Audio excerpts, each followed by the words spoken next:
Ever pondered how a simple decision not to buy a product can reshape society? That's the power of boycotts. These acts of refusal are more than just passive resistance. They are strategic tools wielded to address injustices and grievances, directed towards companies, industries, or entire countries.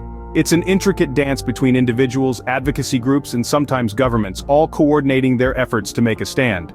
Through this collective effort, they assert their influence over the economic and social spheres. Boycotts have been shaping the world, but how did it all begin? Boycotts are not a new phenomenon, they have roots deep in history. The term itself originated in the late 19th century, named after Charles Cunningham Boycott, a British land agent who was socially ostracized by his community in Ireland. However, the act of collective refusal as a form of protest predates this. Take the Boston Tea Party in 1773, for instance, where colonists boycotted British tea in response to taxation without representation. Throughout the 20th century, boycotts became a common tool of resistance and advocacy. During the Civil Rights Movement, the Montgomery bus boycott, led by Rosa Parks and others, was a pivotal moment in challenging racial segregation. Similarly, labor disputes have seen worker strikes and consumer boycotts to protest unfair labor practices.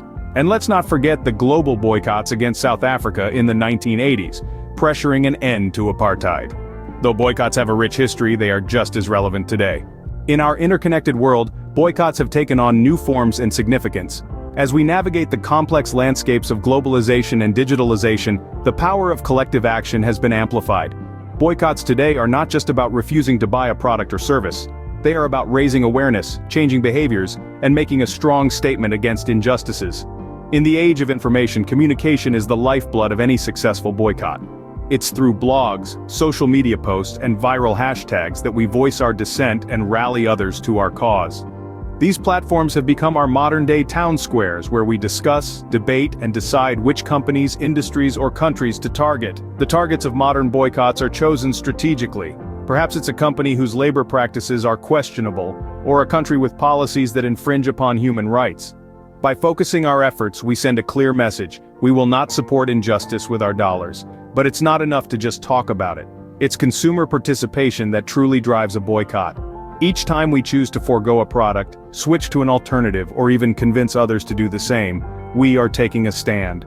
We are using our purchasing power to effect change. Boycotts today aim to exert economic, political, and social pressure on the target. They are a testament to the power of the people, a reminder that when we band together, we can challenge the status quo and advocate for a better world. So, do boycotts really work? Can they bring about change? The answer is not always simple. The impact and success of boycotts can be gauged in several ways. Changes in the behavior of the target, policy reforms, economic losses incurred by the target, and shifts in public opinion are all indicators of a successful boycott. For instance, a significant decline in sales can force a corporation to rethink its strategies and policies. Similarly, a boycott can influence political decisions by creating social pressure. Public outcry can prompt lawmakers and policymakers to address the underlying issues. However, targets of boycotts may fight back with countermeasures. They might launch public relations campaigns, take legal actions, or even attempt to discredit the boycott organizers.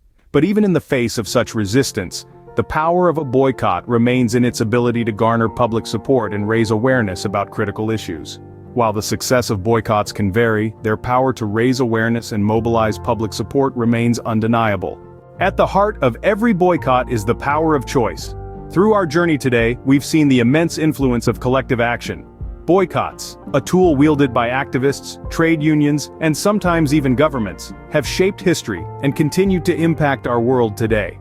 They've been used to challenge injustices, from human rights abuses to environmental degradation. And at the core, they're about choice. The choice to refrain, the choice to stand up, the choice to say, no more. Each individual decision to participate in a boycott adds to the collective power exerted on the target, whether it's a company, an industry, or even a country.